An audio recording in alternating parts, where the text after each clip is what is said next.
À la une de l'actualité ce soir, c'est fini à Yerevan pour le 17e sommet de l'OIF. Une trentaine de chefs d'État africains et du monde ont fait le déplacement de la capitale arménienne.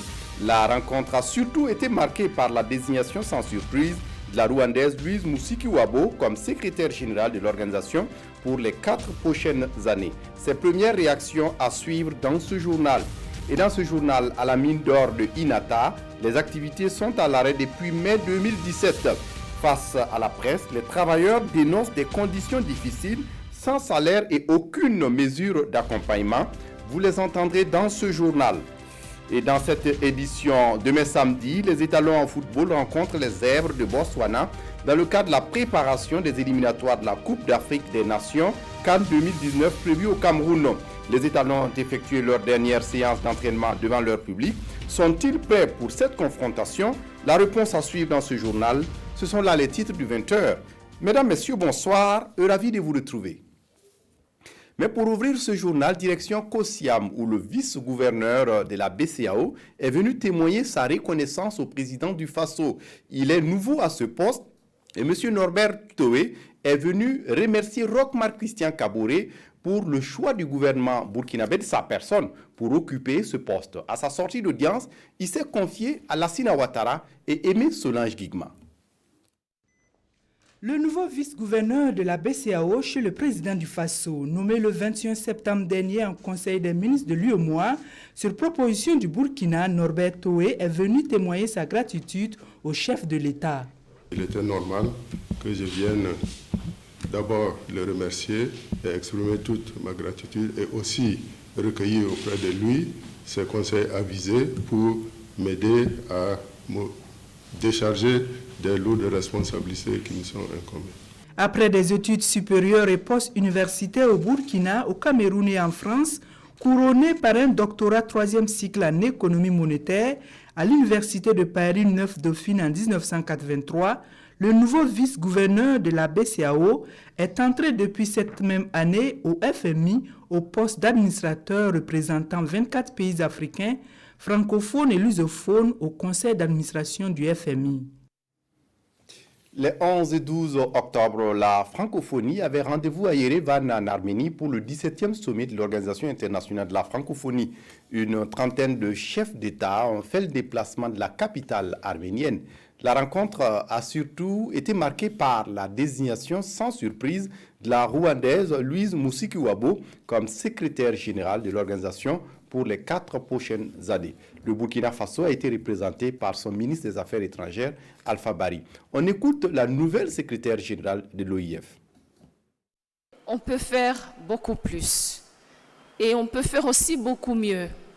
Et donc, voilà ce que moi j'entends par le mandat que je vais effectivement commencer au début de l'année prochaine, c'est d'aller vers les membres de notre organisation, tous les membres de notre organisation. J'insiste là-dessus puisque je suis venue dans ces fonctions comme candidate africaine. Je suis rwandaise, je suis africaine, mais je suis aussi citoyenne du monde et je compte faire valoir tous les atouts, tous les talents. Nos envoyés spéciaux à Yerevan, Godefroy Bazier et Jean Zongo reviendront dans nos prochaines éditions sur cette actualité. L'Alliance progressive et le parti au pouvoir au Burkina discutent de migration et de justice sociale. Une rencontre au cours de laquelle les participants vont échanger sur le phénomène d'exode dans le but de prévenir ces migrations. Nyakiteda. Des drames au large de différentes côtes par-ci, des migrants maltraités ou purement et simplement renvoyés par là. Le mouvement du peuple pour le progrès MPP veut trouver une solution préventive ou en tout cas une alternative pour gérer les situations déjà existantes. Et en initiant ce rendez-vous de Ouagadougou, le parti au pouvoir et ses partenaires de l'Alliance progressiste et de l'Internationale socialiste ouvrent les débats sur une gestion partagée des impacts de l'immigration à partir de modèles harmonisés et axés sur la justice sociale. La problématique est là, elle est commune à tous nos pays. Et en tant que parti de la social-démocratie, cette problématique nous interpelle parce que partout où des hommes subissent des situations de ce genre, qui s'expliquent aussi quelque part par l'absence, l'insuffisance de développement, par l'injustice sociale, eh bien, nous nous sentons interpellés. Il s'agira alors pour les participants d'identifier les facteurs favorisant les migrations, mais également les comportements nouveaux ainsi que les exigences nouvelles pour une vision commune afin de trouver une meilleure gestion des migrations. Cette vision sera trouvée à l'issue de la conférence de Ouagadougou, dont les panélistes sont issus d'Afrique et d'Europe, tous membres de l'Internationale socialiste.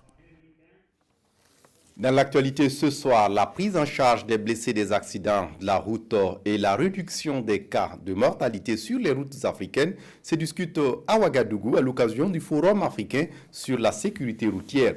Il s'agit de réfléchir sur de meilleurs dispositifs de prise en charge, mais aussi de partager des expériences et de bonnes pratiques. Gérard Sommet, Maïmouna Traoré. L'incidence de décès suite aux accidents de la route inquiète. L'Organisation mondiale de la santé, dans son rapport 2015, fait état d'un taux de mortalité de 30 pour 1000 habitants au Burkina Faso, avec une moyenne de 13 décès par jour sur les routes. À l'échelle mondiale, le continent africain enregistre la plus forte incidence.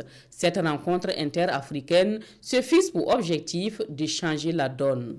Une prise en charge optimale permettra de diminuer de moitié cette mortalité routière. Mais une prise en charge optimale des blessés permettra aussi de réduire l'importance des séquelles invalidantes et la prévention avec l'ensemble des secteurs impliqués, en particulier le ministère des Transports, le ministère de la Sécurité, l'ensemble des collectivités territoriales. Cette prévention permettra de réduire l'importance des accidents de la circulation. Le Forum africain de la sécurité routière permet aux parties prenantes d'échanger sur les bonnes pratiques de prise en charge des blessés, d'examiner les données issues de la recherche et de partager leurs projets. Cette rencontre annuelle est une étape essentielle vers les objectifs que les pays africains se sont fixés en 2011, à savoir réduire de moitié la mortalité et la morbidité sur les routes d'ici à 2020. Il est attendu des échanges, un système adapté et consensuel de prise en charge des blessés, ainsi que des orientations pour une meilleure organisation de la prise en charge. Près d'une quinzaine de lauréates du Fonds commun genre au Burkina sont entrées en possession de leur chèque des financements qui devraient leur permettre de renforcer leurs compétences de bonne gouvernance entrepreneuriale. Pour Diakonia, qui est gestionnaire du Fonds commun genre, sa conviction est qu'il ne suffit pas seulement de remettre de l'argent à quelqu'un pour qu'il réussisse, mais qu'il faut encore que la personne ait les capacités à conduire et pérenniser son projet. Des détails avec Roger Kam et Frédéric Etienne Bassenga. Elle n'avait que des projets au départ. Aujourd'hui, ils sont en phase d'être réalisés. Après quelques mois passés dans les laboratoires de Burkina Business Incubator, à apprendre à se connaître, à maîtriser leur environnement technique et à se créer un réseau, ces 14 lauréates sont prêtes à conquérir le terrain de l'entrepreneuriat. Le projet d'incubation des startups du Fonds commun genre 2016-2017 met à leur disposition 600 millions de francs CFA, dont 300 consacrés exclusivement au développement de leur entreprise. Cet accompagnement technique et financier nous permettra d'atteindre les objectifs fixés dans la mise en œuvre de nos différents projets. Il nous permettra de promouvoir l'équité dans le genre et d'être des figures importantes de l'entrepreneuriat féminin au Burkina Faso. Le projet d'incubateur des startups du Fonds commun genre est une initiative de Diakonia et ses partenaires. Il a pour rôle principal d'accompagner techniquement les bénéficiaires afin de renforcer leur capacité à conduire et à pérenniser leurs projets. C'est ici le lieu de louer l'initiative de Diakonia et de ses partenaires techniques et financiers qui ont vite compris qu'il ne suffit pas seulement de remettre de l'argent à quelqu'un qui a un projet entrepreneurial pour que cette personne réussisse. C'est une vision stratégique que Burkina Business Incubator salue. Ces fonds alloués sont des prêts. Ces femmes qui évoluent entre autres dans l'agroalimentaire, l'artisanat, l'éthique et les énergies renouvelables promettent travailler à rembourser cet argent pour qu'ils puissent profiter à d'autres femmes comme elles. Pour la santé des tout-petits et leurs mamans, le projet Breakout Africa Action va intervenir dans 3 régions du pays, principalement à Bobo-Dioulasso et à Ouagadougou, mais aussi dans le centre-nord. Selon ces porteurs de projet, la vision de cette action est de susciter une action collective afin d'inspirer un changement durable. On essaie de comprendre son mode opératoire et sa durée avec Rasmane Zoundi et Maimouna Traoré. Breakout Action est une nouvelle approche dont l'objectif est d'impulser un changement social et comportemental au sein des communautés face aux pratiques néfastes dans le secteur de la santé. Il touche plusieurs domaines dont la santé maternelle et infantile, la planification familiale, la santé sexuelle et reproductive, la nutrition, l'hygiène et l'assainissement. Il y a énormément de barrières qui font que les communautés n'ont pas accès aux services. Il y a d'abord qu'il faut que les services existent, il faut qu'elles soient de qualité. Mais en plus de cela, il y a le fait que les communautés elles-mêmes, pour multiples raisons, n'utilisent pas ces services. Donc notre intervention pour changer les comportements et pour changer les normes sociales, c'est pour générer et créer cette demande qui va permettre aux communautés d'utiliser les services. Le projet sera mis en œuvre dans la région du centre-nord et dans les centres urbains de Ouagadougou et de Bobo-Dioulasso.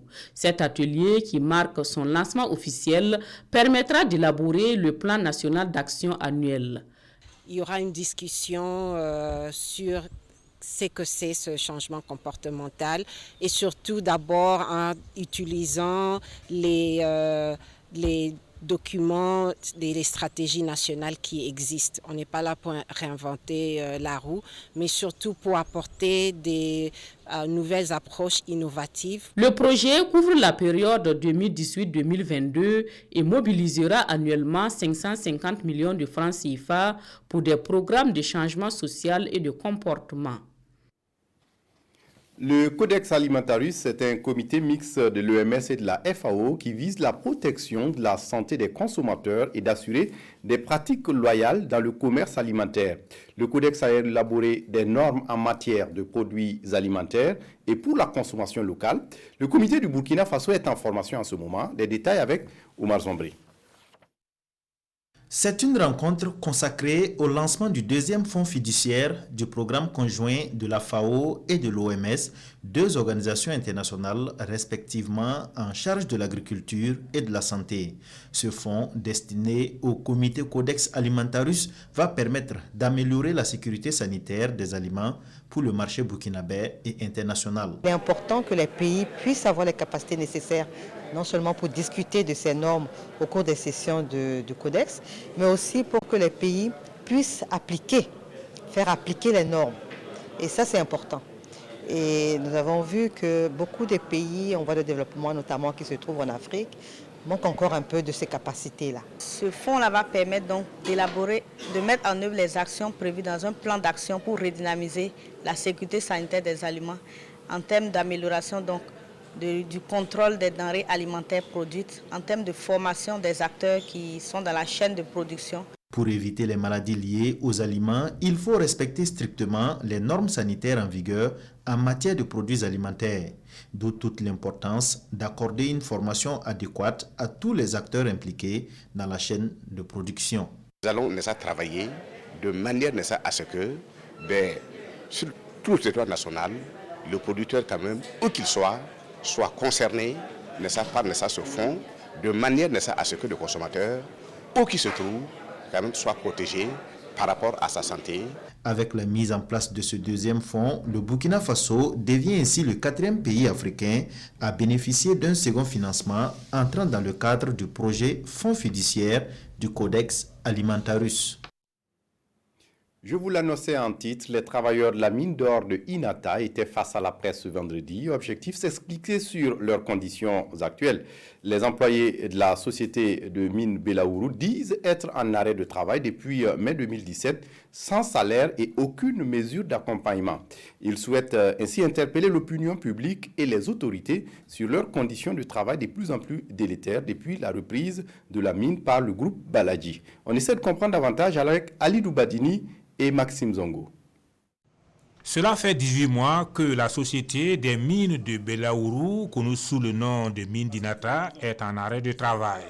Conséquence, des employés sans salaire et plongés dans le désarroi.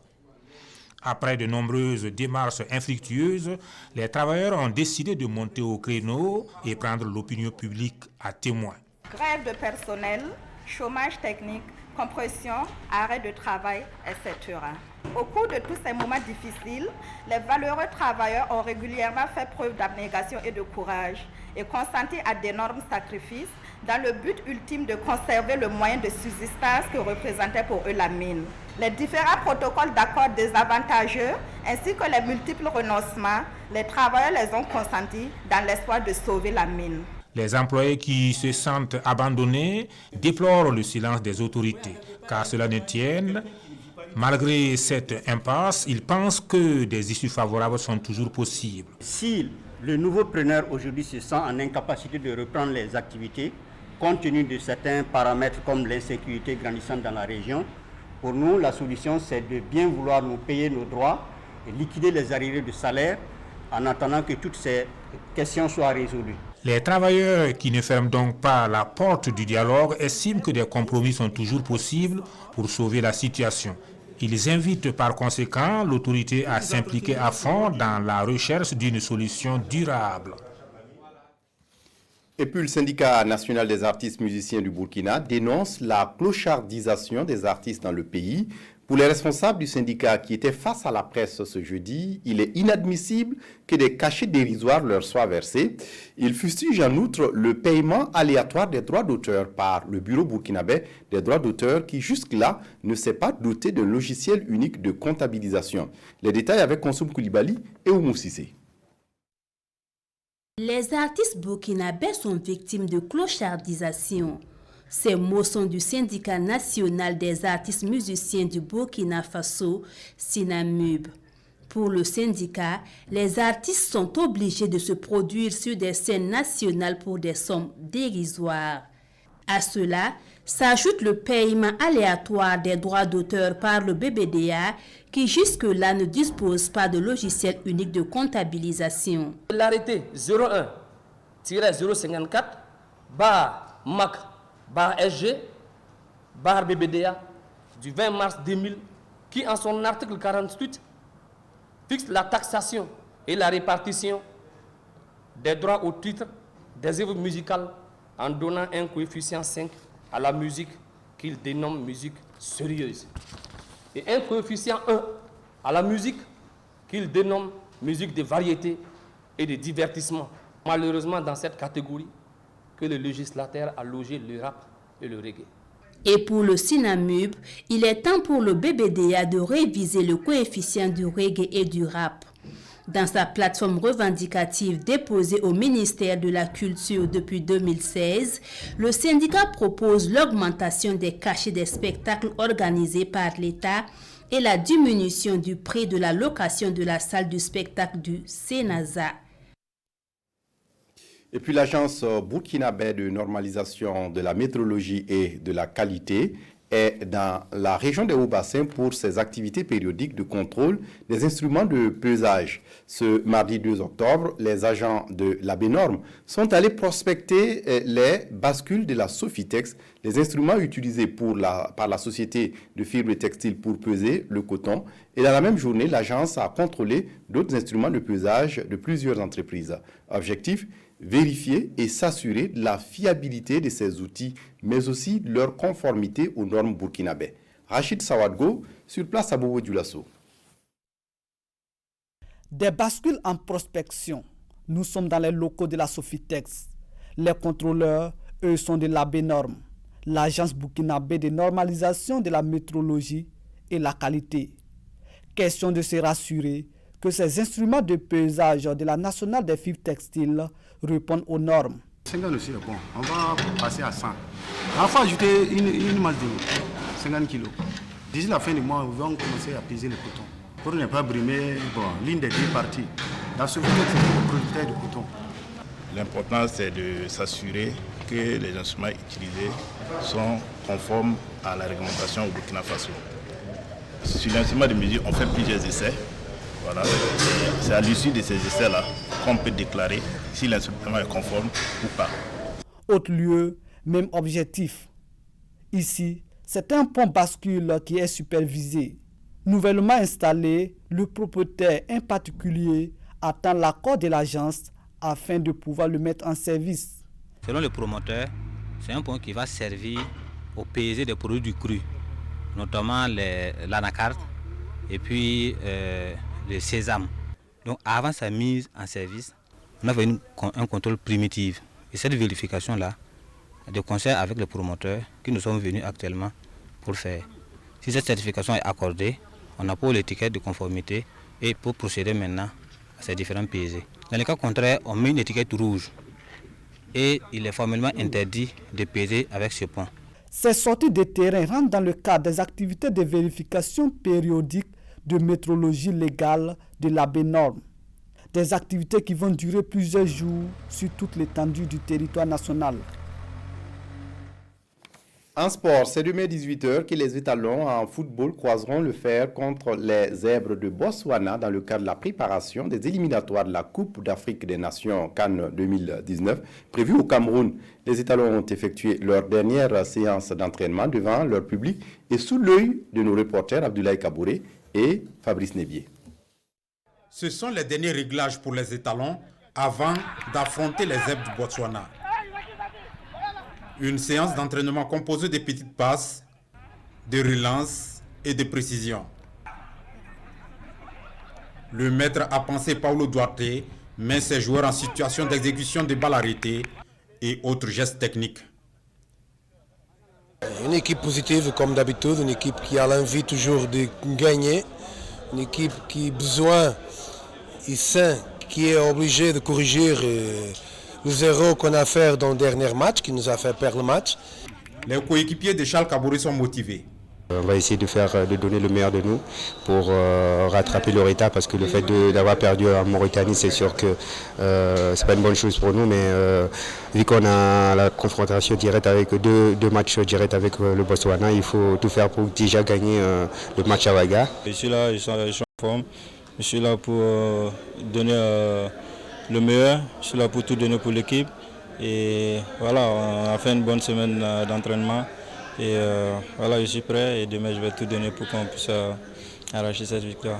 Les étalons du Burkina sont conscients d'une chose. Le public sportif burkinabé, notamment celui du 4 août, est très exigeant.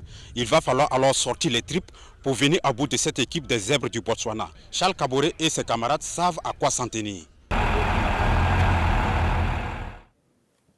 Et dans ce journal, la revue de presse des quotidiens, revue de presse signée Vincent Tiendreveo.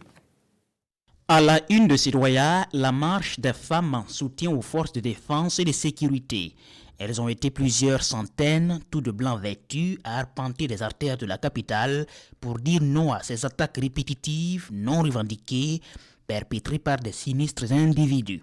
Nous, femmes, épouses, mères et filles, organisons cette marche pour apporter notre soutien inconditionnel au FDS pour leur patriotisme, leur courage et leur détermination à défendre le peuple et l'intégrité du territoire. Tel est le message des femmes, parmi lesquelles la première dame et le médiateur du Faso. Le quotidien fait cas de violentes manifestations de la population à Bagassi contre la société minière Roxgold. Des jeunes qui ont exprimé leur mécontentement quant à la satisfaction de leurs doléances. Emploi, infrastructures routières et sanitaires, pollution et nuisance des dynamitages, bref, la corbeille des manifestants est pleine de griefs contre la mine et des domiciles privés ont été saccagés, selon le journal. À la une de l'Observateur Palga, le petit Salman ou le bébé Lagui. C'est l'histoire de cet enfant né en août dernier à Mina, en Arabie Saoudite, alors que sa maman était en plein pèlerinage à la Mecque. La naissance en ces lieux ne lui confère pas pour autant le titre de El Hadj, mais l'enfant a été l'objet d'une attention particulière de la part des autorités saoudiennes, nous rapporte l'Obs. Organisation du 7e jour, remise des cadeaux et le nom Salman du nom du roi d'Arabie Saoudite. Selon l'heureuse mère, le bébé qui était attendu en fin septembre, selon l'échographie, soit à son retour de la Mecque, a déjoué les pronostics pour naître plus tôt que prévu. C'est plutôt Allah qui en a décidé autrement, selon Saadatou, ici avec son époux. Et puis ce soir, c'est la finale de Faso Academy 2018. Le programme télé de la RTB qui permet de détecter des talents en musique. Nous avons en duplex depuis le Sénasa Nixon, l'un des animateurs de la soirée. Nixon, bonsoir. Quel bilan on peut déjà faire de Faso Academy 2018?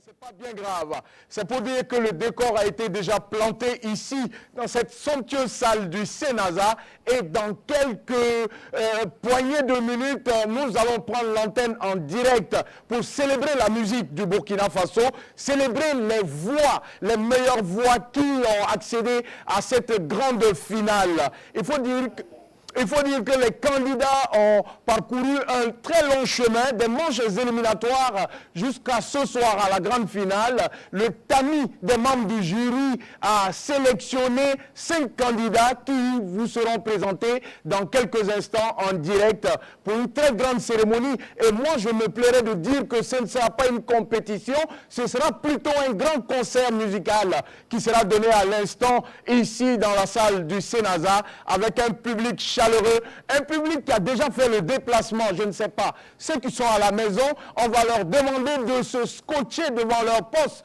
téléviseur et de ne pas manquer ce rendez-vous unique dans l'année. Oui, parce que ça se passe à la RTB, c'est un événement RTB, c'est un événement national. Voilà, merci à vous Nixon. Rendez-vous ce soir donc à 21h au Sénasa à Ouagadougou pour la finale de Faso Academy 2018. Voilà, c'est tout pour ce journal. Merci de votre attention. Très bonne suite de programme sur la RTB. Au revoir.